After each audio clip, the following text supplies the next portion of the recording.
Dear students, welcome to my YouTube channel biology by Deepak नैन।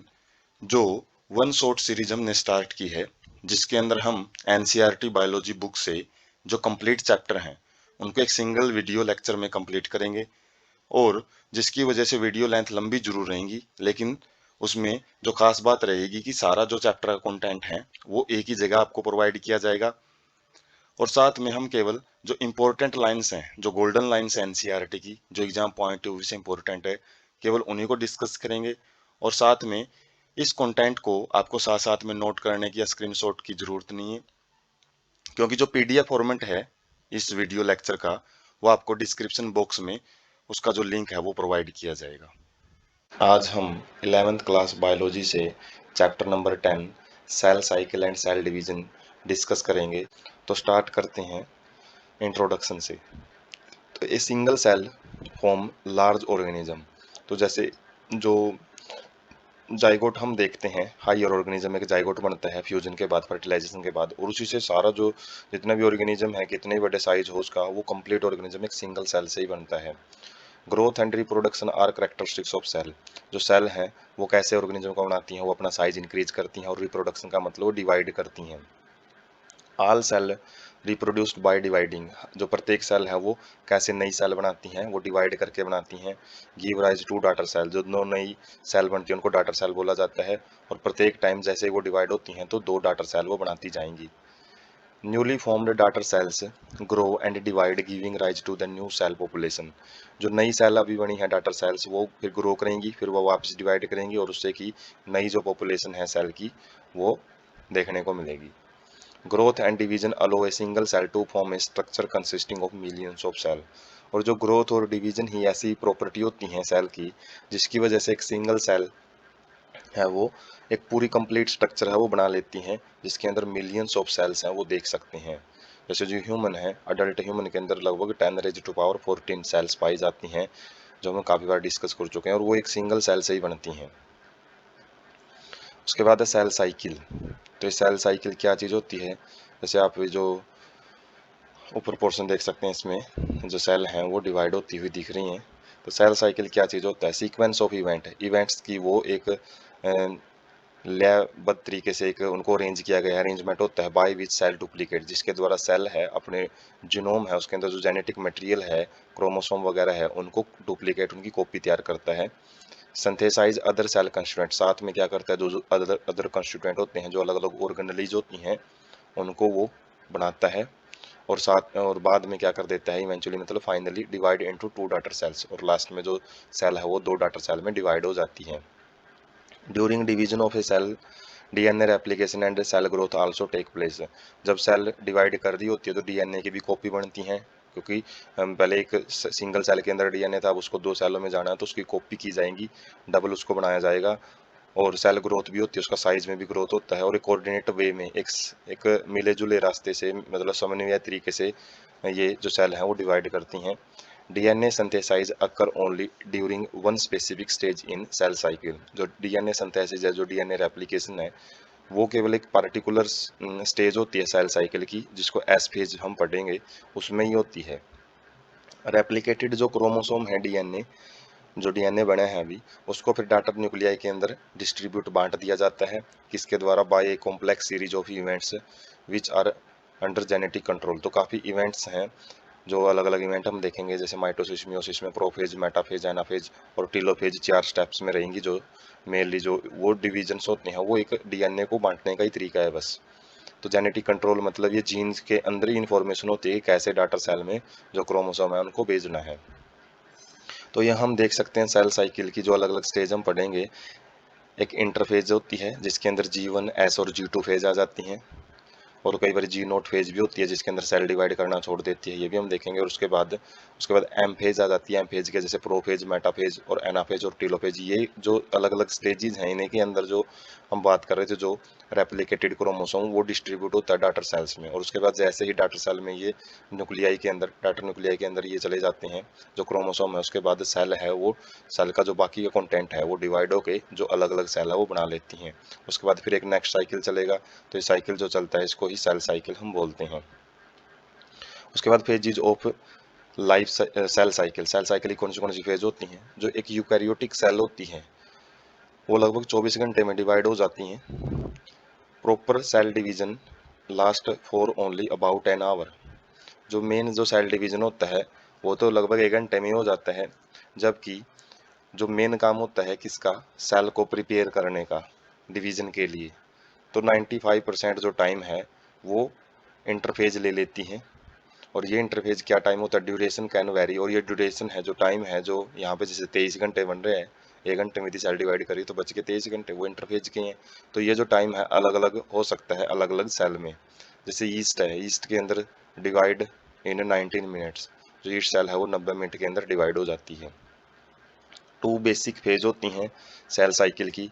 एक interphase होती है, interphase कौन सी स्टेज होती है, ये two successive M phase.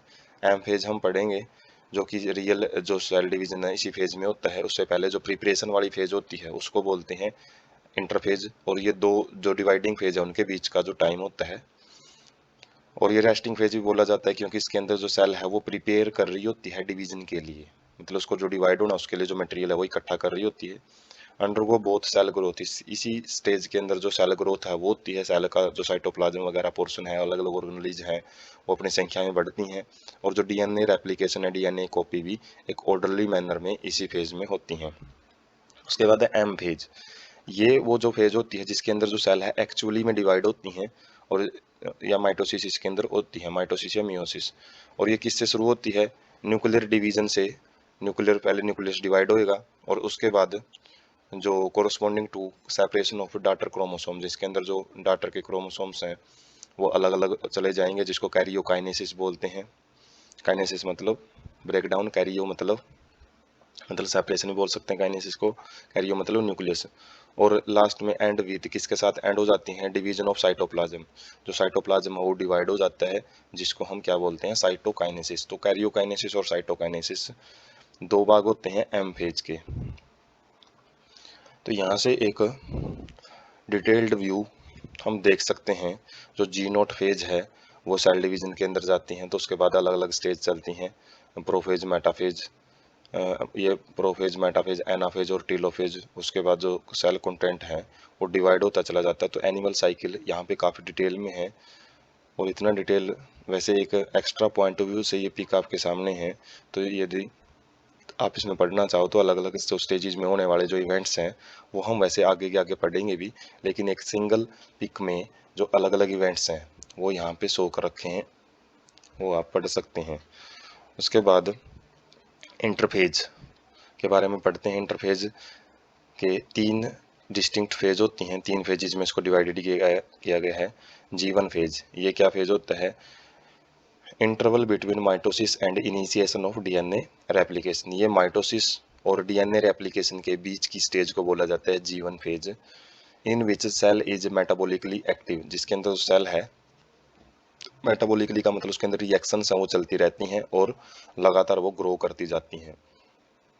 But does not replicate DNA, लेकिन डीएनए की जो रेप्लिकेशन है वो केवल किसमें होती है, एस फेज में ही होती है। जैसे आगे वाली जो स्टेज है वो देखेंगे। जो एस और सिंथेसिस फेज है वो क्या होती है, इसके अंदर डीएनए की सिंथेसिस होती है और रेप्लिकेशन टेक प्लेस होती है इसके अंदर। जिसके अंदर अमाउंट ऑफ डीएनए है पर सेल वो डबल हो जाता है, मतलब 2C से 4C हो जाता है, ना कि हैप्लोइड से, मतलब जो डिप्लॉइड से टेट्राप्लॉइड नहीं होता, 2N से 4N नहीं होता। मतलब प्लॉइड ही वही रहती हैं, सेट के नंबर बढ़ जाते हैं, बस कॉपी बढ़ जाती है उनकी, जो टोटल मात्रा है वो बढ़ जाती है, 2C से 4C होता है। Centrioles duplicate in cytoplasm in animal cell. जो सेंट्रियोल्स होते हैं वो भी कॉपी कर लेंगे अपनी, जो कि एनिमल सेल में पाए जाते हैं, जो स्पिंडल फाइबर बनाएंगे, जो हमने cell the unit of life में पढ़ा था इनके बारे में। तो जो परपेंडिकुलरली अरेंज होते हैं ये और सेल डिवीजन में मदद करते हैं, एनिमल सेल्स के अंदर पाए जाते हैं। G2 फेज क्या है, ये protein synthesised in preparation of mitosis while cell growth continue. इसके अंदर वो प्रोटीन सिंथेसिस होता है जो कि माइटोसिस के लिए सेल को तैयार करता है, और इसमें भी सेल ग्रोथ है वो चलती रहती है। एक स्टेज होती है जी नोट स्टेज या फिर क्यूसेंट स्टेज भी बोलते हैं इसको। ये इनएक्टिव स्टेज होती है। कुछ सेल ऐसी होती हैं जो अपनी डिवाइडिंग कैपेसिटी है उसको खो देती हैं, लेकिन वो मेटाबॉलिकली एक्टिव होती हैं, वो काम वगैरह नॉर्मल करती रहेंगी, लेकिन वो नो लॉन्गर प्रोलिफरेट, मतलब वो आगे डिवाइड नहीं कर पाएंगी, depending on requirement of organism, organism के रिक्वायरमेंट के बेस पे, जैसे हार्ट सेल्स होती हैं, जो नर्व सेल्स होती हैं वो भी डिवाइडिंग करना छोड़ देती हैं।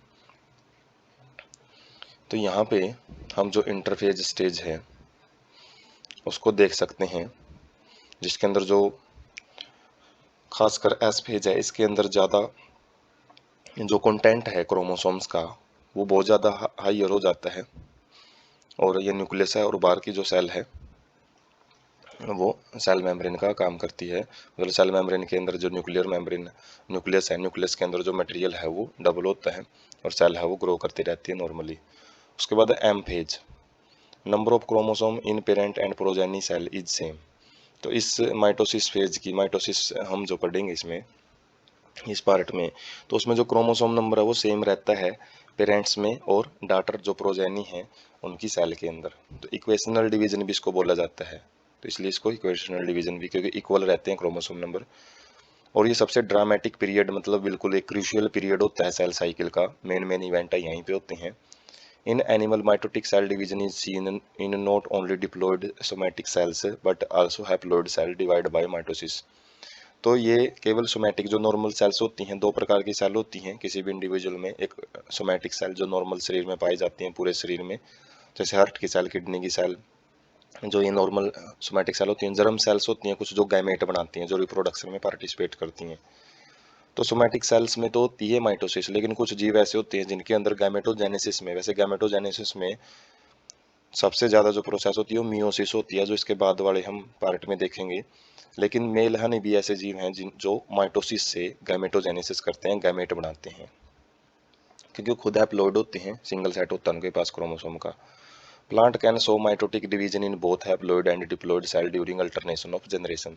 जो अल्टरनेशन ऑफ जनरेशन जो शुरुआती टॉपिक्स में हमने पढ़े हैं, जो haploid diploid, diplophytic plant body, haplophytic plant body, उनके अंदर भी जो माइटोसिस मियोसिस है, अलग अलग जो सेल डिवीजन है वो देखने को मिलते हैं। माइटोसिस दोनों जगह देखने को मिलता है, हैप्लॉइड हो चाहे डिप्लॉइड सेल्स हो। इसको आगे 4 जो स्टेजेज हैं उनके अंदर डिवाइड किया गया है, और ये स्टेज क्या है, प्रोफेज है, पहली स्टेज रहेगी इसकी। उसके बाद मेटाफेज और एनाफेज और टेलोफेज, इन्हीं को हमने डिटेल से देखना है कि इसके अंदर क्या क्या इवेंट्स रहेंगे। तो ये एक रियल पिक है जो माइक्रोस्कोपिक डायग्राम है, जिसके अंदर अलग अलग जो स्टेज हैं, कहीं पे प्रोफेज 1 है, कहीं पे इंटरफेज है, कहीं पे जो क्रोमोसोम है वो बिल्कुल एंड पे पहुंच गए हैं, कहीं पे बिल्कुल बीचों बीच पड़े रहते हैं क्रोमोसोम।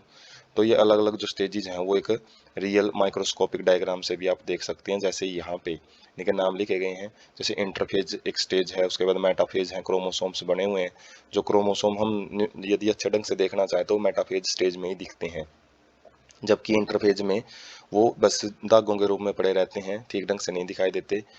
उसके बाद प्रोफेज है, एनाफेज है, टीलोफेज है, कहीं पे साइटोकाइनेसिस हो रही होती है।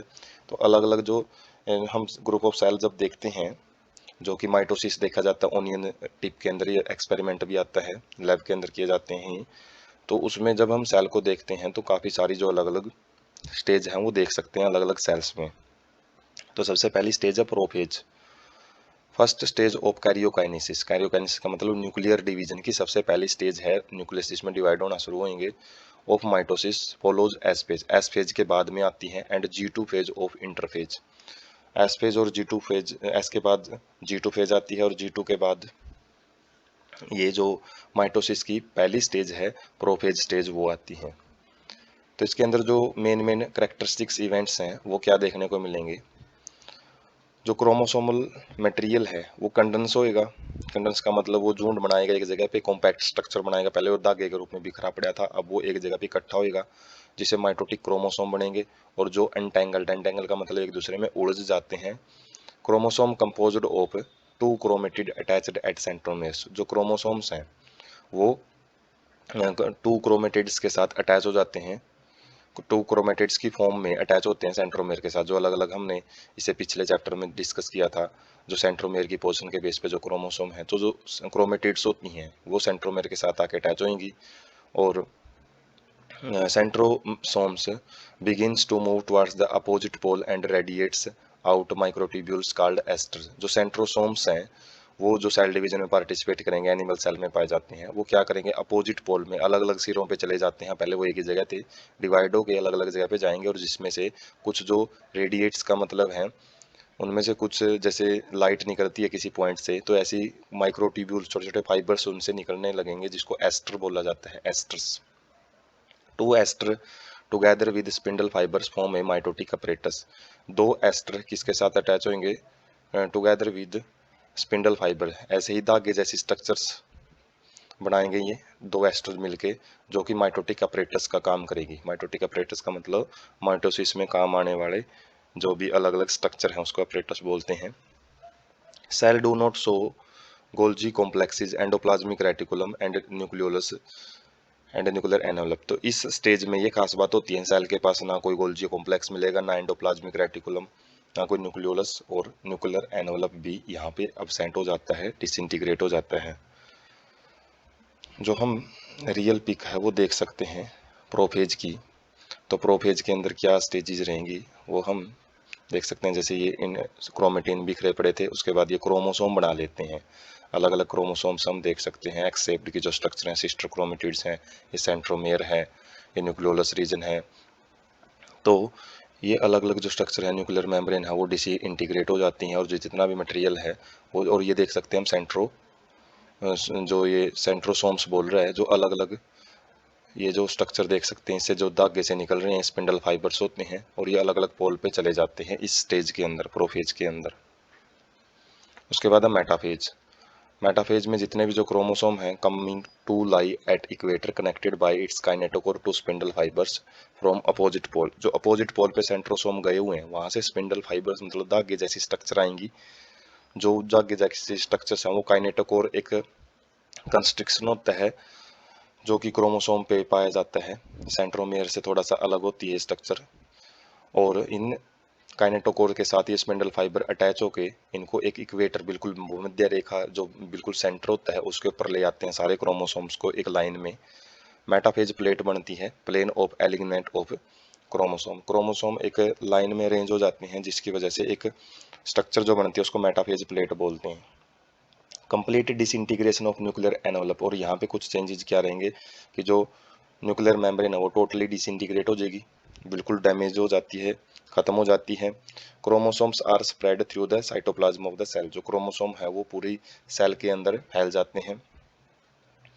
Condensation of chromosome is complete, और यहाँ तक आते आते जो क्रोमोसोम है कंप्लीटली कंडेंस्ड फॉर्म में आ जाते हैं, बिल्कुल उनकी एक स्पेसिफिक स्ट्रक्चर है वो कंप्लीट हो जाती है, वो बन जाती है, और उनको हम माइक्रोस्कोप में आसानी से देख सकते हैं।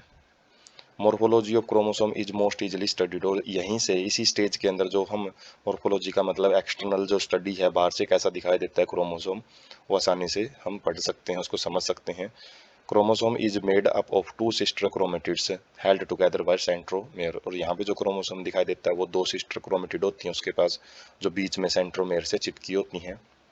और काइनेटोकोर स्ट्रक्चर भी होती हैं, जो स्मॉल डिस्क शेप्ड स्ट्रक्चर होती हैं, कहाँ पे सेंट्रोमियर्स के ऊपर प्रेजेंट होती हैं ये, और जो क्या करती हैं, site of attachment of spindle fibre, spindle fibre को इन्हीं के साथ चिपका के रखा जाता है।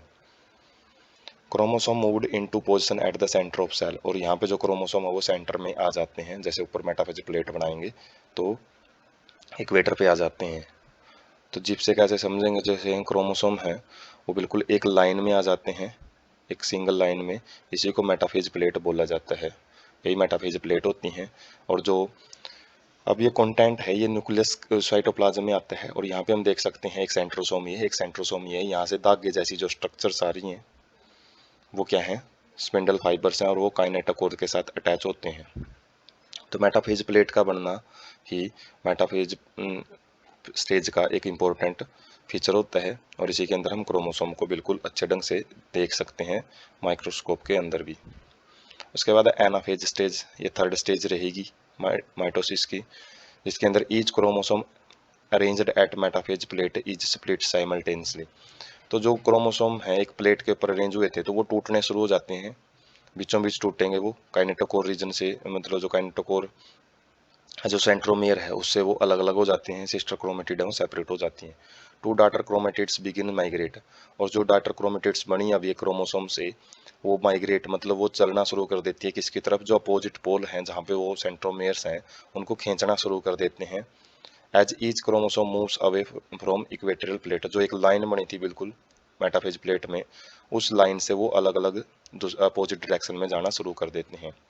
Leading edge centromere remain directed towards the pole with the arms trailing behind, तो जो काइनेटोकोर है वो काइनेटोकोर से जो स्पिंडल फाइबर्स बंधे हुए हैं तो उनको खींचते हैं अपनी तरफ में, जिसकी वजह से जो सेंट्रोमियर है वो आगे की तरफ रहती हैं और पोल्स की तरफ रहेंगी, और जबकि जो आर्म्स हैं जो क्रोमेटिड्स के जो आर्म्स हैं पीछे की तरफ मतलब उड़ती हुई सी आएंगी, जैसे हम पिक में देख सकते हैं यहाँ पे। जैसे मेटाप्लेज प्लेट पे जो क्रोमोसोम थे वो स्प्लिट हो जाते हैं, सेंट्रोमियर पोर्शन हट जाता है, और जिसकी वजह से जो पोर्शन है वो अलग अलग हम समझ सकते हैं, देख सकते हैं यहाँ पे। और जो सेंट्रोमेयर है, सेंट्रोमेयर जो काइनेटोकोर के साथ अटैच है स्पिंडल फाइबर, उनके खींचते हैं अपनी तरफ में, और खींचने की वजह से जो ये आर्म्स हैं वो पीछे की तरफ, ट्रेलिंग का मतलब पीछे की तरफ रहना शुरू कर देती हैं। और फाइनली जो हम टेलोफेज स्टेज है उसमें क्या देखेंगे, क्रोमोसोम आफ्टर रीचिंग दियर रिस्पेक्टिव पोल, जैसे ही ये क्रोमोसोम खींचे जा रहे हैं फाइबर्स के द्वारा, ये अपने पोल्स पे पहुंच जाते हैं। डी कंडेंस मतलब वहां पे जाके जो कंडेंसेशन स्टेज जो हमने देखी थी उसका उल्टा होना यहाँ पे शुरू हो जाता है, धागे जैसी स्ट्रक्चर में खुल जाते हैं ये। लूज देयर इंडिविजुअलिटी, और जो क्रोमोसोम अलग अलग हमको दिख रहे थे वो बिल्कुल मिक्सअप हो जाते हैं एक दूसरे के अंदर। Individual chromosome can no longer be seen, और यहाँ पे हम क्रोमोसोम्स को अब देख नहीं पाएंगे क्योंकि वो सुलझ चुकी है, उनकी जो स्ट्रक्चर्स हैं वो धागे जैसे स्ट्रक्चर्स में कन्वर्ट हो जाते हैं।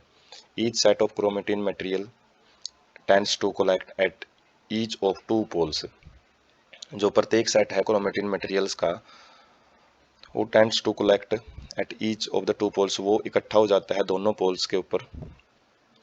और जो हमने प्रोफेज में देखा था न्यूक्लियर मेम्ब्रेन डिसइंटीग्रेट हो जाती है, खत्म हो जाती है, यहाँ पे न्यूक्लियर मेम्ब्रेन है वो बनना शुरू हो जाती है किसके अराउंड में, जो न्यूक्लियर क्रोमोसोम का क्लस्टर है जो झुंड है उसके सराउंडिंग में। At each pole forming a two daughter nucleus, जिससे दो डाटर न्यूक्लियस है वो बन जाते हैं। उसके बाद जो न्यूक्लियोलस है, गोल्जी कॉम्प्लेक्स है और एंडोप्लाज्मिक रेटिकुलम है, अलग अलग जो सेल ऑर्गेनेलीज हैं वो भी जो सेल में वो बनती रहती हैं न्यूक्लियर, ये काइनेटो जो न्यूक्लियर डिवीजन होता है इसके बाद में। तो पिक से हम आइडिया ले सकते हैं कि जैसे ये जो क्रोमेटिड्स हैं वो पोल्स की तरफ जाएंगी, और पोल की तरफ जाते जाते एक जगह पे जाके हो जाती हैं, और उसके बाद लास्ट में क्या रहता है, जो बीचों बीच एक फर्रो बनता है, साइटो क्लीवेज फर्रो इसको बोलते हैं, और यहीं से जो साइटोकाइनेसिस है, इससे अगले वाली जो स्टेज देखेंगे हम मेटाफेज से अलग है, वो कैरियोकाइनेसिस की लास्ट स्टेज रहेगी टेलोफेज। तो उसके बाद जो सेल है वो अलग अलग डिवाइड हो जाती है, और जो न्यूक्लियर मेम्ब्रेन वगैरह है वो बन जाती हैं इसमें। तो साइटोकाइनेसिस देखते हैं, dividing of cell into two daughter cells by separation, वहाँ पे डाटर न्यूक्लियाई थी, यहाँ पे डाटर सेल्स जो बाहर का जो मटेरियल है वो भी डिवाइड होना शुरू हो जाएगा, साइटोप्लाज्म है जो डिवाइड होता रहेगा इसमें। Achieved by appearance of A furrow, एक फर्रो का मतलब होता है एक डिप्रेशन, जो सेल है बीच में से थोड़ा सा अंदर की तरफ है वो चली जाती हैं। Plasma membrane in the animal cell में एक सेल फर्रो बनता है। सेल फर्रो फॉर्मेशन कैसे होती है, gradual deepens and ultimately joins in the centre dividing the cell cytoplasm into two. तो इसमें क्या होता है, जो सेल है वो बीचों बीच अंदर की तरफ डीपन्स होती रहेगी, गहराई तक जाती रहेगी सेल मेम्ब्रेन, और वो दोनों साइड की जो सेल मेम्ब्रेन है अल्टीमेटली मिल जाती है बीच में, जिसकी वजह से जो कंटेंट है एक साइड में एक डाटा न्यूक्लियाई, दूसरा डाटा न्यूक्लियाई दूसरी साइड में चला जाता है सेल के। जबकि सेल प्लेट बनती है किसके अंदर, प्लांट्स के अंदर। तो जैसे सेल फर्रो हमने देखा है बाहर से अंदर की तरफ होती है, लेकिन जो सेल प्लेट है इसके अंदर क्या है, formation start centre in the plant cell, ये सेंटर से बनना शुरू होती है और बाहर की तरफ जाती है to meet existing lateral walls, तो इसके अंदर जो सेल वाल होती हैं उनके पास जाके ये मिल जाती हैं, सेंटर से होकर शुरुआत होती है इनकी, दैट रिप्रेजेंट मिडल लैमाइना, और जो ये सेल प्लेट बनती है ये मिडल लैमाइना को रिप्रेजेंट करती हैं। मिडल लैमेला क्या था, जो हमने पिछले चैप्टर में पढ़ा है, जो दो सेल वाल को जोड़ने का काम करता है, जैसे दो सेल बनेगी यहाँ पे, उनकी जो सेल वाल बनेगी उनको जोड़ने का काम मिडल लैमेला का रहेगा।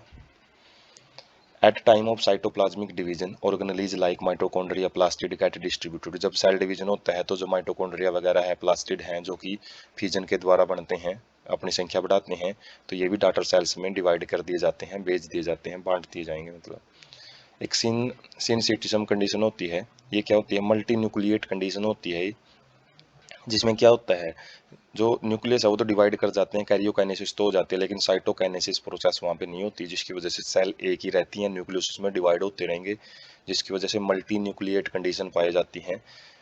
जो एग्जांपल है जैसे लिक्विड एंडोस्पर्म इन कोकोनट, कोकोनट के अंदर जो लिक्विड मटेरियल होता है जिसको कोकोनट मिल्क बोलते हैं, उसके अंदर काफ़ी सारे जो न्यूक्लियस है वो देखने को मिलते हैं, सेल वो एक ही होती है। तो साइटोकाइनेसिस को पिक से हम समझेंगे, जो जिफ है, जो मूविंग पिक्चर है, उससे आइडिया ले सकते हैं, जिसके अंदर जो लास्ट हमने स्टेज देखा था कि फर्रो बन रहा था और फर्रो ये मिलता रहता है, सेंटर में आके मिल जाता है, और यहाँ पे जो न्यूक्लियस है वो अपना अलग सेपरेट बन जाता है, एक जगह पे जो सेंट्रोसोम है वो अलग रह जाते हैं और दूसरे सेंट्रोसोम दूसरी सेल में चले जाते हैं, और बाकी जो सेल ऑर्गेनेलिज्म हैं वो भी अपने अलग अलग सेल में डिस्ट्रीब्यूट कर दी जाती हैं।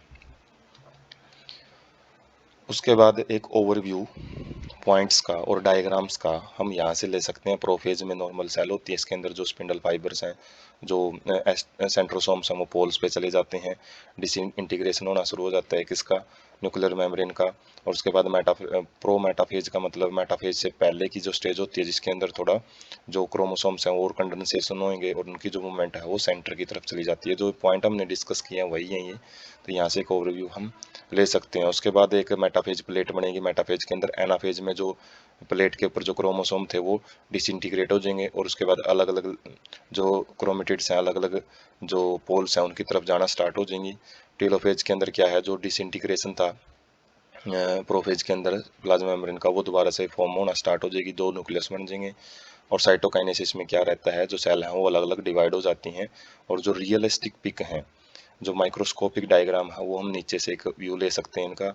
यहाँ पे प्रोफेज है, उसके बाद मेटाफेज स्टेज है जिसके अंदर क्रोमोसोम बिल्कुल सेंटर में आ जाते हैं, उसके बाद ये अलग अलग लेवल पे चले जाते हैं। जो ब्लू कलर का पोर्शन है वो न्यूक्लियस को यहाँ पे डिफाइन कर रहा है, और यहाँ पे जो सेल है वो डिवाइड हो रही है। कितना छोटा माइक्रो, कितना जूमिंग पे देख रखा है ये, 5 माइक्रोमीटर तक जूमिंग पे हमने ये अलग अलग रियलिस्टिक पिक है। ये थोड़े से डायग्रामेटिक पोर्शन है जो थोड़ा इजीली समझ में आए इसके लिए बनाए गए होते हैं। और साइटोकाइनेसिस में हमने देखा है एनिमल सेल में सेल फर्रो बनती हैं और प्लांट सेल में सेल प्लेट बनती हैं। तो ये ओवरव्यू है जो रहेगा माइटोसिस का। उसके बाद है सिग्निफिकेंस ऑफ माइटोसिस, कहाँ कहाँ पे इस्तेमाल होती है mitosis process. Not only restricted to diploid cell but in, ये बात हमने देखी है कि केवल सोमैटिक सेल्स में ही नहीं, मतलब डिप्लॉयड सेल्स में नहीं है, हैप्लॉयड सेल्स में भी पाई जाती हैं। जैसे कुछ लोअर प्लांट्स होते हैं, कुछ स्पेस सोशल इंसेक्ट होते हैं जैसे मेल हनी भी, तो उनके अंदर माइटोसिस होती है, गैमेट्स बनते हैं उस टाइम पे भी। प्रोडक्शन ऑफ डिप्लॉयड, तो यहाँ पे जो डिप्लॉयड सेट में ही डाटर सेल्स हैं वो बनती हैं, जिनका जो जेनेटिक कम्प्लीमेंट है वो बिल्कुल आइडेंटिकल होएगा, कॉपी होते हैं अपने पेरेंट्स की। Growth of multicellular organism is due to mitosis, तो ये ग्रोथ में भी पार्टिसिपेट करती हैं। जो भी अलग अलग ऑर्गन्स की ग्रोथ होती हैं जीवों में, तो वो माइटोसिस के द्वारा, सेल डिवीजन के द्वारा ही होती हैं, सेल अपना नंबर इंक्रीज करती हैं। Restore nucleocytoplasmic ratio which get disturbed due to cell growth, जैसे सेल ग्रोथ करती जाएंगी तो जिससे उसका जो साइटोप्लाज्म है वो ज़्यादा हो जाता है, न्यूक्लियस उसका वही रहता है। तो जैसे सेल एक लेवल तक बढ़ जाती है तो उसके बाद उसका न्यूक्लियस डिवाइड होकर दो सेल में उसको कन्वर्ट कर देता है, जिससे जो न्यूक्लियस और साइटोप्लाज्म का जो रेशियो है, उनका जो वॉल्यूम का रेशियो है वो कांस्टेंट बना रहता है।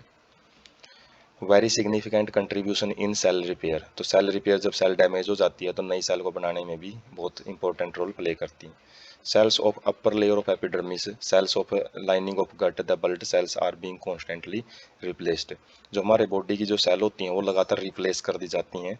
ऐसा माना जाता है कि जो हमारी ज़्यादा से ज़्यादा जो पुरानी सेल है वो 11 महीने तक सर्वाइव कर सकती है, मतलब 11 महीने के बाद जो एक नॉर्मल अडल्ट ह्यूमन होता है उसका पूरी सेल, पूरे शरीर की सेल है उनको रिप्लेस कर दिया जाता है। तो हमारी जो बॉडी है वो 11 महीने से ज़्यादा ओल्ड नहीं है, पुराने वाली जो सेल है वो ख़त्म हो जाती है, नए वाली सेल हैं वो आती रहती हैं। Result in a continuous growth in meristematic tissue, जो प्लांट के अंदर मेरिस्टेमेटिक टिश्यू होते हैं, जो डिवाइडिंग टिश्यू होते हैं, उनके अंदर जो लगातार की जो ग्रोथ होती है वो किसकी वजह से होती है? माइटोसिस की वजह से ही। जैसे एपिकल और लेटरल कैम्बियम होते हैं, apical meristem, root apical meristem, shoot apical meristem, और जो लेटरल कैम्बियम मतलब जो सेकेंडरी ग्रोथ करवाते हैं, तो वो माइटोसिस की वजह से ही जो सेल डिवाइड करेंगी और उसकी वजह से जो कंटेंट है उनको इंक्रीज किया जाता है। मियोसिस स्टार्ट करते हैं। Specialised kind of cell division, ये स्पेशल टाइप का सेल डिवीजन होता है that reduces chromosomes number by half, results in production of haploid daughter cells. तो ये स्पेशल प्रकार का सेल डिवीजन होता है जिसके अंदर जो क्रोमोसोम्स हैं वो आधे रह जाते हैं, जिसकी वजह से मतलब जो डिप्लॉइड सेट था वो हैप्लॉइड डॉटर सेल्स में कन्वर्ट हो जाता है। इसके की फीचर क्या रहेंगे, मेन मेन पॉइंट क्या रहेंगे? Involves two sequential cycles of nuclear and cell division. तो इसके अंदर दो साइकिल रहेंगे सीक्वेंशियल, मतलब एक के बाद एक आते हैं, एक मियोसिस 1 और एक मियोसिस 2, दो भाग में होती है ये। But only a single cycle of DNA replication, जो इंटरफेज स्टेज होती है वो तो एक ही रहती है उसमें, उसमें हम पढ़ते हैं जो एस फेज है जिसमें डीएनए रेप्लिकेशन होता है वो एक बार ही होता है। तो सबसे पहले मियोसिस 1 देखते हैं क्या है। Initiated after parental chromosome have replicated, जैसे ही पेरेंटल क्रोमोसोम वो अपनी कॉपी बढ़ा लेते हैं तो उसके बाद G2 फेज आती है और G2 के बाद M फेज है वो स्टार्ट हो जाती है। To produce identical sister chromatid at S phase, तो इसके अंदर S फेज में क्या होता है, आइडेंटिकल सिस्टर क्रोमेटिड्स हैं वो बनती हैं, मतलब नई सिस्टर क्रोमेटिड्स बनेगी। Involve pairing of homologous chromosome and recombination between non sister chromatids, जो नॉन सिस्टर क्रोमेटिड्स उनके बीच में रिकॉम्बिनेशन होती है और होमोलोगस क्रोमोसोम है उनकी पेयरिंग होती है। यहाँ पे वहाँ पे जो क्रोमोसोम है वो एक सिंगल लाइन में आते हैं, लेकिन यहाँ पे होमोलोगस पेयरिंग में आते हैं। 4 हैप्लॉइड सेल्स, और यहाँ पे एक खास बात ये रहेगी कि मियोसिस 2 जैसे ही कंप्लीट होगी 4 यहाँ पे हैप्लॉइड सेल्स बनेगी, जैसे कि माइटोसिस में हमने 2 देखा है, 2 डॉटर सेल में डिवाइड हो रही थी, लेकिन यहाँ पे 4 हैं वो डॉटर सेल्स बनेगी मियोसिस जब कंप्लीट हो जाती है। फेजिज ऑफ मियोसिस, मियोसिस के अलग अलग फेजिज क्या क्या आते हैं इनमें हम टेबल से समझ सकते हैं। मियोसिस 1 है, उसके प्रोफेज 1, मेटाफेज 1, एनाफेज 1, टेलोफेज 1, और यही सेम साइकिल मियोसिस 2 के अंदर रिपीट किया जाता है। थोड़ा सा जो कॉम्प्लेक्स रहता है वो प्रोफेज 1 रहता है, यही टाइम कंज्यूमिंग होता है। और उसके बाद एक बार ये प्रोफेज 1 हो जाता है तो उसके बाद बाकी के जितने भी सातों के साथ स्टेप हैं वो फटाफट कंप्लीट होते हैं। मियोसिस 1, तो इसमें जो प्रोफेज 1 है ये लॉन्गर मोर कॉम्प्लेक्स, बहुत ही ज़्यादा जटिल होता है। यदि हम जो माइटोसिस है का प्रोफेज 1 है उसके साथ कंपैरिजन करें तो इसको हम आगे 5 फेजेज के अंदर सब डिवाइड किया गया है। और इसके अंदर किस बेस पे जी क्रोमोसोम का जो बिहेवियर है अलग अलग रहता है, अलग अलग जो फेज है उसके अंदर। जैसे सबसे पहले लेप्टोटीन स्टेज, तो इसके अंदर क्या है, chromosome become gradually visible under light microscope. तो लाइट माइक्रोस्कोप जो नॉर्मल माइक्रोस्कोप होती है उसके नीचे हम यदि क्रोमोसोम देखना चाहें तो थोड़े बहुत वो दिखना शुरू हो जाते हैं, ग्रेजुअल का मतलब धीरे धीरे दिखना स्टार्ट हो जाते हैं। और उनकी कॉम्पैक्टेशन है, मतलब जो कंडेंसेशन है, जो धागे जैसी स्ट्रक्चर है वो एक जगह पे एकजुट हो जाती हैं, जिसकी वजह से स्ट्रक्चर है वो विजिबल हो जाती हैं। जो सेकंड स्टेज है वो जाइगोटीन स्टेज होती है, जिसके अंदर जो क्रोमोसोम है वो पेयरिंग में स्टार्ट हो जाएंगे, पेयरिंग बननी शुरू हो जाएगी, जिसको साइनेप्सिस बोला जाता है। और जो पेयर्ड क्रोमोसोम है उनको होमोलोगस क्रोमोसोम बोलते हैं। होमोलोगस मतलब आइडेंटिकल, जो एक दूसरे की कॉपी होती हैं। Accompanied by the formation of complex structure called synaptonemal complex, तो जो पेयरिंग में स्ट्रक्चर पाई जाती हैं तो इनको सेनेप्टोमियल कॉम्प्लेक्स बोला जाता है। कॉम्प्लेक्स एक जटिल structure, complex formed by a pair of synapsed homologous chromosome is called bivalent और टेट्राड। तो जब पेयरिंग की वजह से जो एक स्ट्रक्चर बनती है, सिनेप्स्ड का मतलब एक दूसरे के पास आए हुए क्रोमोसोम्स को, सिनेप्सिस मतलब उसी को बोला जाता है जब दो चीज़ें पास पास में आ जाती हैं, तो इसको बाइवेलेंट बोल सकते हैं या फिर टेट्राड। टेट्राड किस बेस पे, जैसे जो क्रोमेटिड्स होती हैं एक क्रोमोसोम में दो होती हैं, और जब दो क्रोमोसोम इकट्ठे हो गए तो चार हो जाती हैं, तो टेट्राड इसलिए बोला जाता है। बाइवेलेंट क्रोमोसोम के बेस पे बोला जाता है कि दो क्रोमोसोम वहाँ पे इकट्ठे हुए हैं, तो इसके लिए बाइवेलेंट स्टेज बोलते हैं। First two stage of prophase 1 are relatively short lived, जो पहली जो स्टेज है लेप्टोटीन और जाइगोटीन ये बड़ी जल्दी हो जाती हैं, शॉर्ट लिव्ड है, थोड़ा टाइम कंज्यूमिंग होती है इनका। पैकेटिनी स्टेज क्या है, थर्ड स्टेज रहेगी। 4 क्रोमेटिड्स थी जो हमने ऊपर देखी थी बायोवेलेंट क्रोमोसोम्स की, जो टेट्राड फॉर्मेशन हुआ था, डिस्टिंक्ट वो अलग अलग हो जाती हैं और क्लियरली अपीयर एज टेट्राड, वो चार की फॉर्म में दिखाई देती हैं। Appearance of recombination nodules, sites eight which the crossing over occurs between the non sister chromatids. Non sister chromatids क्या होती हैं, एक जो क्रोमोसोम है पेयर में था वहाँ पे, और एक जो सिंगल क्रोमोसोम है उसके जो क्रोमेटिड है उनको सिस्टर क्रोमेटिड बोलते हैं, और जो पेयरिंग में जो दूसरा क्रोमोसोम उसके पास प्रेजेंट है तो उसकी जो क्रोमेटिड्स हैं तो पहले वाले के साथ में नॉन सिस्टर कहलाएंगी, वो अलग अलग मानी जाती हैं। तो उनके अंदर रिकॉम्बिनेशन नोड्यूल्स कुछ गांठें सी बनेगी, और वो क्या करती हैं, वो एक दूसरे पे ओवरलैप करती हैं, क्रॉसिंग ओवर एक दूसरे को क्रॉस करती हैं, जो कि रिकम्बिनेशन का कारण बनती है। तो ये क्रॉसिंग ओवर एक स्पेशल इवेंट देखने को मिलता है पैकेटिनी स्टेज के अंदर। एंजाइम रिकम्बिनेज वो इसकी मदद करता है। Process of exchanging genetic material, जिसके अंदर क्या होता है, जेनेटिक मटेरियल है एक सिस्टर क्रोमेटिड से नॉन सिस्टर क्रोमेटिड्स के साथ में वो एक्सचेंज किया जाता है होमोलोगस क्रोमोसोम्स के अंदर ही। Leads to recombination of genetic material, जिसकी वजह से जो जेनेटिक मटेरियल है वो रिकम्बाइन हो जाते हैं। रिकम्बाइन का मतलब उनका नया नया कम्बिनेशन देखने को मिलता है जो कि वेरिएशन कोज करता है। और जो मियोसिस है हमको पता है गैमेटोजेनेसिस में बनती है, और गैमेट्स जब बनते हैं तो वो थोड़े चेंज होके बनते हैं, और जब आगे जाके वो दोबारा कंबाइन करेंगे फर्टिलाइजेशन में मेल एंड फीमेल गैमेट, और ज़्यादा वेरिएशन वहाँ पे आती है। इसलिए सेक्सुअल रिप्रोडक्शन में वेरिएशन आने का जो सीक्वेंस है तो वो मियोसिस 1 से ही स्टार्ट हो जाता है, पैकेटिनी स्टेज से ही। उसके बाद है प्रोफेज 1 में ही जो चौथी स्टेज है वो देखेंगे डिप्लोटिनी स्टेज, फॉर्मेशन ऑफ क्याजमेटा। तो यहाँ पे क्याजमेटा स्ट्रक्चर बनती है, क्या होती है, एक्स शेप्ड स्ट्रक्चर होती हैं जो कि डिजोल्यूशन ऑफ सेनेप्टोमियल कॉम्प्लेक्स, जो सेनेप्टोमियल कॉम्प्लेक्स सिनेप्सिस बनी हुई थी उनके डिजोल्यूशन का मतलब उनके अलग अलग होने की वजह से बनता है, जिसमें सेपरेट फ्रॉम ईच अदर एक दूसरे से अलग हो जाते हैं। केवल किस जगह से अलग नहीं होते, वो क्रॉस ओवर से। क्रॉस ओवर मतलब जहाँ पे उनका जेनेटिक मटेरियल एक्सचेंज हो रहा है तो वो वाला रीजन चिपका रह जाता है, बाकी दूसरी स्ट्रक्चर हैं दूसरे ही सिरे हैं वो अलग अलग होना शुरू हो जाते हैं, जिसकी वजह से स्ट्रक्चर है एक्स शेप्ड बनती हैं। Can last for months or years in oocytes of some vertebrates. जो oogenesis प्रोसेस होती है जिसमें ओवम बनते हैं फीमेल जो रिप्रोडक्टिव सिस्टम है उसके अंदर, तो ये प्रोसेस कई सालों तक भी कंप्लीट नहीं होती है, काफ़ी टाइम ले लेती है कंप्लीट होने में, जो कि 12th क्लास में ह्यूमन रिप्रोडक्शन के अंदर डिटेल में पढ़ा जाएगा। Diakinesis stage marked by termination of chiasmata. तो डाइकाइनेसिस स्टेज ये 5th स्टेज होती है जिसके अंदर टर्मिनलाइजेशन का मतलब जो क्याजमेटा बना है ऊपर एक्सेप्ट स्ट्रक्चर वो भी खत्म होना स्टार्ट हो जाएगा।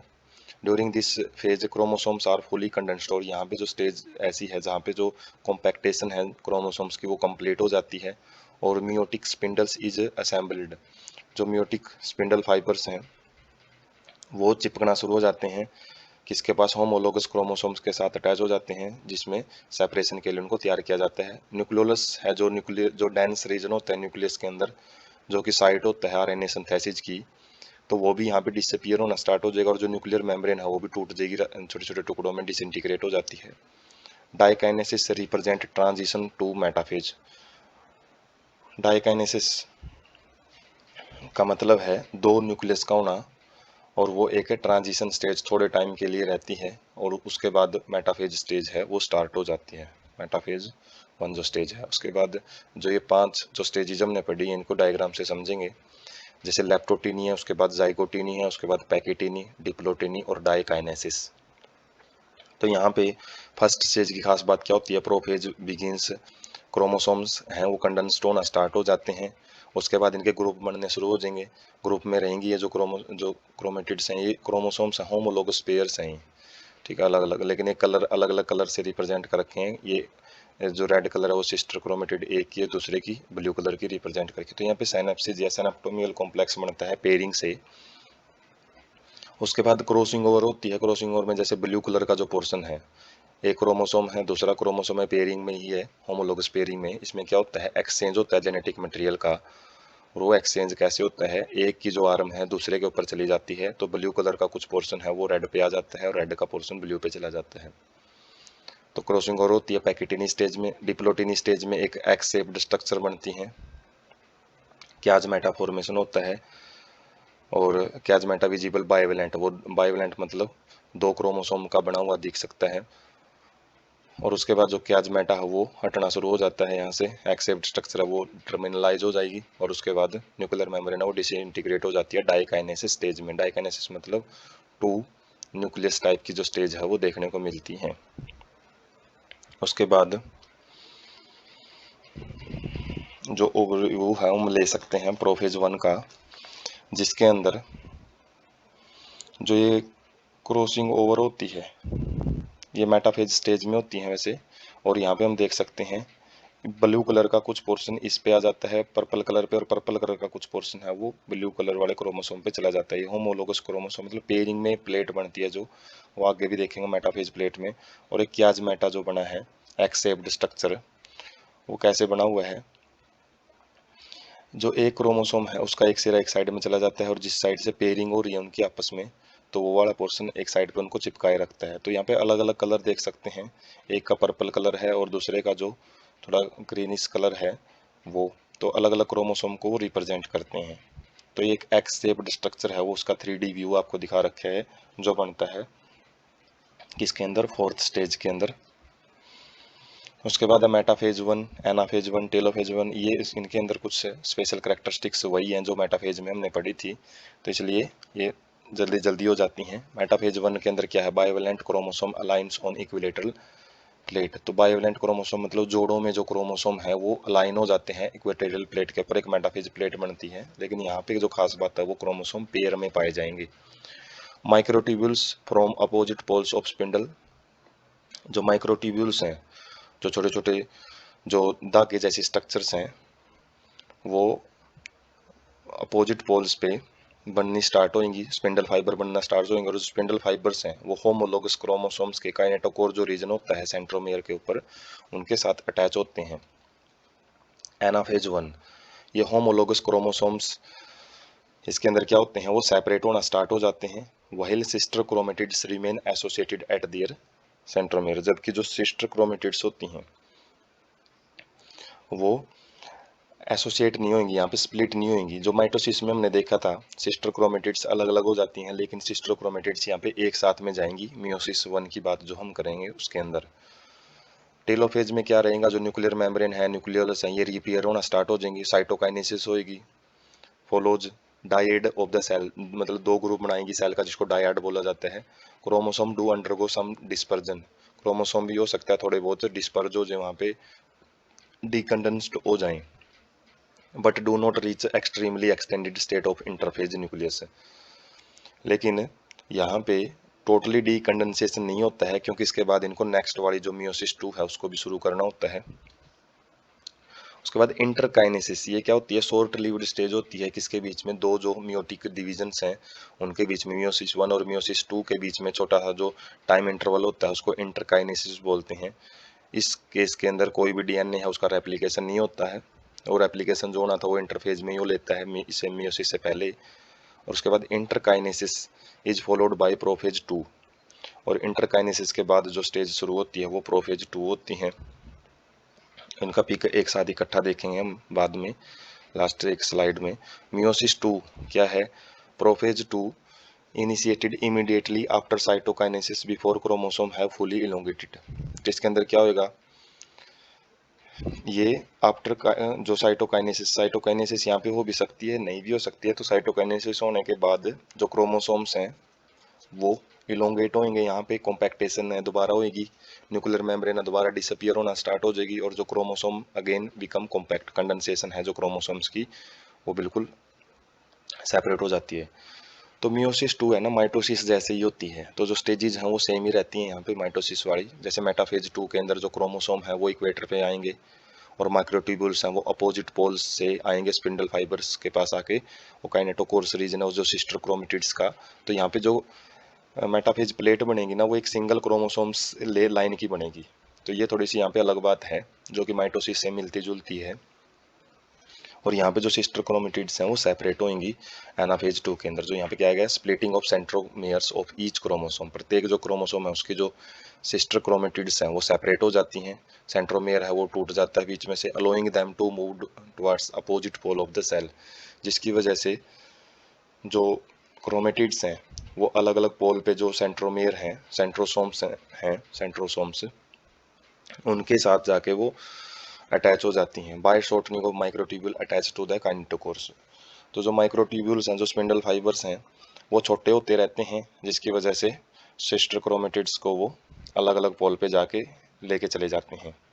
टेलोफेज 2, टू ग्रुप्स होते हैं जिसके अंदर क्रोमोसोम के once again get enclosed by a nuclear envelope. तो यहाँ पे जो क्रोमोसोम्स के दो अलग अलग ग्रुप बने हैं वो वापस दोबारा फिर न्यूक्लियर मेम्ब्रेन से कवर हो जाते हैं। और साइटोकाइनेसिस क्या रहता है, following resulting in formation of tetrad of cell. तो यहाँ पे 4 सेल बनती हैं फाइनल में, 4 हैप्लोइड सेट रहेगा, क्योंकि यहाँ पे क्रोमोसोम्स का जो हमने देखा था, जो होमोलोगस पेयरिंग में जो क्रोमोसोम थे वो शुरुआत में ही अलग अलग हो गए थे, उसके बाद तो कंटेंट ही अलग अलग हुआ था। जो क्रोमेटिड्स हैं वो तो कॉपी होती हैं एक दूसरे की, तो जो मेन सेट था वो मियोसिस 1 के अंदर ही अलग अलग हो जाता है, हैप्लोइड सेट रह जाता है। उसके बाद हैप्लोइड सेल की जो कॉपी बनती हैं वो माइटोसिस जैसी होती हैं मियोसिस 2 के अंदर। तो यहाँ पे मियोसिस का एक कंप्लीट डायग्राम हम ले सकते हैं। जैसे कि न्यूक्लियस है, न्यूक्लियस के अंदर अलग अलग मटेरियल है, न्यूक्लियर मेम्ब्रेन वगैरह है। और जो सेल के अंदर हम देख सकते हैं जो 2 सेंट्रोसोम्स बन जाते हैं इंटरफेज स्टेज में। और जैसे मियोसिस 1 के अंदर जाएगी तो इसके अंदर क्या है, प्रोफेज 1 काफ़ी कॉम्प्लेक्स होती है, जिसके अंदर सिनेप्सिस एंड क्रॉसिंग ओवर वगैरह बनती है, क्याजमेटा वगैरह बनते हैं, एक्सेप्ट स्ट्रक्चर और रिकम्बिनेशन फिनोमिना है वो प्रोफेज 1 में। और साथ साथ में हम देख सकते हैं यहाँ पे जो सेंट्रोसोम्स हैं वो अपोजिट पोल पे जाना उन्होंने स्टार्ट कर दिया है। और उसके बाद वो अपोजिट पोल पे मेटाफेज के अंदर चले जाते हैं। और जो स्पिंडल फाइबर्स हैं वो क्या करते हैं, होमोलोगस क्रोमोसोम 2 जोड़ों में यहाँ पे क्या मिलेगी, एक मेटाफेज प्लेट मिलेगी। और उसके बाद सिस्टर क्रोमेटिड्स हैं वो यहाँ पे सेपरेट नहीं होती हैं, वो एक साथ जाती हैं। देख सकते हैं यहाँ पे जो भी एक क्रोमोसोम की सारी जो सिस्टर क्रोमेटिड्स हैं वो एक साइड में जाएंगी। तो क्रोमोसोम अलग अलग होते हैं, ना कि जो सिस्टर क्रोमेटिड्स हैं वो अलग अलग नहीं होती, सेंट्रोमियर नहीं टूटता इनके अंदर। उसके बाद टेलोफेज के अंदर जो ये क्रोमोसोम है बिल्कुल एंड पे चले जाते हैं। और साइटोकाइनेसिस 1 के अंदर क्या होता है, जो 2 हैप्लोइड 2 डिप्लॉयड डाटर सेल्स, तो यहाँ पे जो डाटर सेल्स हैं वो बनती हैं 2। और यहाँ पे हैप्लोइड बनती हैं वो, क्योंकि क्रोमोसोम का पेयर है ना, पेयर वो अलग अलग हो जाता है, तो इसको आप ठीक कर लेना। यहाँ पे जो डाटर सेल्स बनेंगे वो हैप्लोइड बनती हैं। और जो हैप्लोइड डाटर सेल है वो आगे जाके फिर वो अपना जो सेट है उसको मल्टीप्लाई करते हैं बस ओनली, जो कि मियोसिस 2 में होता है। इसके बीच में एक इंटरवल होता है जिसको इंटरकाइनेसिस बोलते हैं। एक काइनेसिस और दूसरे काइनेसिस के बीच में जो टाइम इंटरवल होता है उसको इंटरकाइनेसिस बोलते हैं। और जिसके अंदर जो डाटर सेल्स होती हैं उनके अंदर सेम उसी प्रकार का जो साइकिल है वो चलेगा, लेकिन इसके अंदर जो मेटाफेज प्लेट है वो एक सिंगल क्रोमोसोम्स की बनेगी। और उसके अंदर उनकी स्प्लिटिंग होगी, सिस्टर क्रोमेटिड्स अलग अलग चली जाएंगी। और अलग अलग जाने के बाद हैं जो टेलोफेज में बिल्कुल पोल पे चली जाएंगी। और पोल पे जाते जाते साथ में साइटोकाइनेसिस अब हो जाता है, जिसके अंदर जो 4 हैं, जैसे इस सेल में अलग से डिवीजन हो गया, सेल में अलग से, तो जिससे एक सेल है वो 2 के अंदर जाएगी और हैप्लोइड डाटर सेल्स हैं वो यहाँ पे देखने को मिलेंगी। तो मियोसिस 1 के अंदर ही हैप्लोइड सेट आ जाते हैं, क्योंकि क्रोमोसोम जो पेयर में थे, जैसे 46 क्रोमोसोम होते हैं वो पेयर में आते हैं 23 के, तो उनका जो पेयरिंग है वो यहीं से डिसइंटीग्रेट हो जाता है। एक पेयर एक साइड में चला जाता है, एक पेयर एक साइड में, मतलब 23 क्रोमोसोम एक साइड में, 23 एक साइड में, तो ये हैप्लोइड बनता है यहाँ पे। डिप्लॉइड तो यहाँ पे जो कंडीशन है वो मिलेगी नहीं, हैप्लोइड सेट ऑफ क्रोमोसोम शुरुआत से ही बनना स्टार्ट हो जाता है। उसके बाद है सिग्निफिकेंस ऑफ मियोसिस। मियोसिस है वो कहाँ कहाँ पे यूज की जाती है ऑर्गेनिजम्स के द्वारा। Ensure production of haploid phase of sexual reproducing organism whereas fertilising restore diploid phase. तो क्या करती हैं ये जो मियोसिस है, हैप्लोइड जो गैमेट्स बनते हैं, किनके अंदर जो जीव सेक्सुअली रिप्रोड्यूस करते हैं, जिनके अंदर फर्टिलाइजेशन पाई जाती है, गैमेट्स बनते हैं, फिर वो फ्यूज होते हैं। तो फ्यूज होके जो जाइगोट बनेगा, तो जाइगोट क्या करता है, जो सारा सेट है उसको दोनों साइड से आएंगे वो मिलके डबल बनेगा।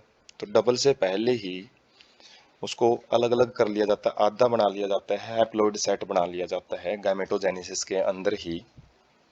तो एक प्रकार का इवोल्यूशन ही है ये, जिसके अंदर गैमेटोजेनेसिस है वो आधा कर देता है सेट को, और जब फर्टिलाइजेशन है वो वापस डिप्लॉइड सेट है वो बना लेता है।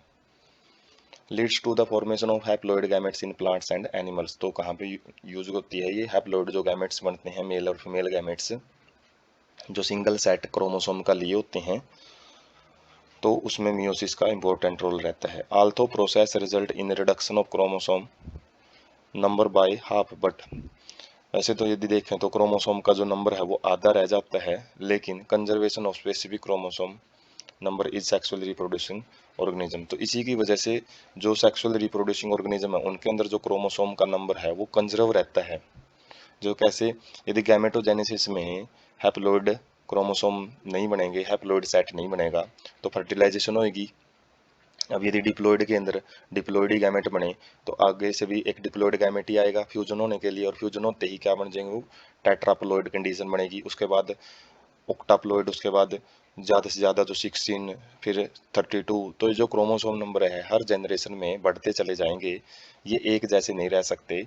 और जो मियोसिस है, इसी की वजह से जो कंजर्वेशन ऑफ क्रोमोसोम्स रहता है, जैसे 46 क्रोमोसोम हमारे अंदर फिक्स ही रहते हैं, कितनी पीढ़ी चली जाए 46 ही रहेंगे। वो किस चीज़ की वजह से, क्योंकि गैमेट जब बनते हैं तो हैप्लॉइड बनते हैं। वो पहले 23 कर दिया जाता है उनको, उसके बाद क्योंकि पता है भाई 23 दूसरी साइड से भी आएंगे तो इनको वापस 46 ही होना है। तो बड़ी ही इंपॉर्टेंट प्रोसेस होती है, थोड़ी सी कॉम्प्लेक्स भी होती है। इनक्रीज जेनेटिक वेरिएबिलिटी, और इसकी खास बात एक और जो देख सकते हैं, यहाँ पे जो रिकम्बिनेशन वगैरह हुआ है, जो कि आज मेटा बना है, जिसके अंदर जेनेटिक कम्बिनेशन दोबारा देखने को मिले हैं। जो पोर्शन हमने देखा था पर्पल ब्लू वाला एक्सचेंज हुआ था, उसकी वजह से वेरिएशंस आती हैं, विभिन्नताएं देखने को मिलती हैं नेक्स्ट पीढ़ी के अंदर। जो बच्चे हैं अपने पेरेंट्स के साथ बिल्कुल मेल नहीं खाते, उनमें कुछ ना कुछ वेरिएबिलिटी वो पाई जाएगी। लेकिन माइटोसिस के अंदर ऐसी कोई वेरिएबिलिटी नहीं पाई जाती, वहाँ पे आइडेंटिकल नेचर पाई जाती है, बिल्कुल एक दूसरे कॉपी होते हैं पेरेंट्स और जो ऑफस्प्रिंग्स होते हैं। Variation are important process of evolution, और जो जैव विकास होता है, जो अपडेशन आती है, नए नए करेक्टर आते हैं किसी भी ऑर्गेनिजम्स के अंदर, जिसकी वजह से उसको नेचर में सर्वाइव करने के और ज़्यादा मौके मिलते हैं, ज़्यादा अच्छे ढंग से वो सर्वाइव कर पाता है। तो इन्हीं वेरिएशन के इकट्ठे होने की वजह से इवोल्यूशन होता है। तो इवोल्यूशन में बहुत इंपॉर्टेंट रोल प्ले करती हैं कौन, वेरिएशन। और वेरिएशन किसकी वजह से आती हैं, सेक्सुअल रिप्रोडक्शन की वजह से। और सेक्सुअल रिप्रोडक्शन में जो शुरुआत होती है वेरिएशन आने की, हालांकि गैमेट जब फ्यूज होते हैं वेरिएशन वहां से भी आती है, लेकिन उससे ही पहले जब गैमेट बनते हैं तो वेरिएशन तो वहीं से आना स्टार्ट हो जाती हैं। तो इसी के बेस पे जो इवोल्यूशन है, जो कि बड़ा ही इम्पोर्टेंट प्रोसेस होती है नेचर की, उसमें रोल प्ले करती है मियोसिस प्रोसेस।